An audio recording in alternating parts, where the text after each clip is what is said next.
নামাজ পড়বেন, লাভ আপনার পরকালে তো আছেই।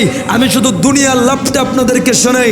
ডক্টর তারেক মাহমুদ লন্ডনের এয়ারপোর্টে দাঁড়িয়েছে নামাজে, আল্লাহু আকবার, রুকু সেজদা, আসসালামু আলাইকুম রহমতুল্লাহ, আসসালামু আলাইকুম রহমতুল্লাহ। একজন বিজ্ঞানী ডক্টর তারেক মাহমুদের নামাজটাকে ফার্স্ট টু লাস্ট অবজার্ভ করছে। নামাজ শেষ, ওই বিজ্ঞানী এসে ডক্টর তারেক মাহমুদকে বলে, oh man, from where did you get this exercise? তুমি যে ব্যায়াম করলা, এই ব্যায়াম কোত্থেকে পেলা? সুবহানাল্লাহ।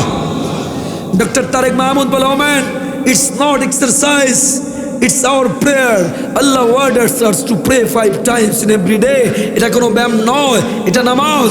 আমাদের আল্লাহ প্রত্যেক দিন 5 ওয়াক্ত নামাজের আদেশ করেছে। ডক্টর তারেক মাহমুদ বলে, ওই বিজ্ঞানী এই কথা শোনার সাথে সাথে কালিমা পড়ে মুসলমান হয়ে গেছে। আশ্চর্য ব্যাপার। ডক্টর তারেক মাহমুদ বলে, oh man, why did you accept the Islam to listen here? আপনি এর কথা শুনেই মুসলমান কেন হইলেন? অবাক করা তথ্য। ওই বিজ্ঞানী বলে, এমনি এমনি নয়, এমনি এমনি নয়। ফ্রম 30 ইয়ার্স, 30 বছর ধরে আমার একটা ল্যাব আছে লন্ডনে। আমার ওই ল্যাবে কোটি কোটি টাকা ব্যয় করে আমি একটা এক্সারসাইজ আবিষ্কার করেছি, একটা ব্যায়াম আবিষ্কার করেছি, complete exercise for human being, মানুষের জন্য একটা কমপ্লিট ব্যায়াম আবিষ্কার করেছি।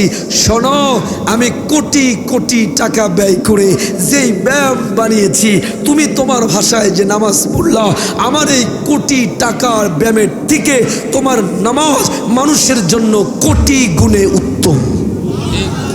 আমার মন বলল যে ইসলাম এত সুন্দর ব্যায়াম দেয়, ওই ইসলাম মিথ্যা হতে পারে না, পারে না। এই জন্য আমি কালিমা পড়ে মুসলমান হয়ে গেছি।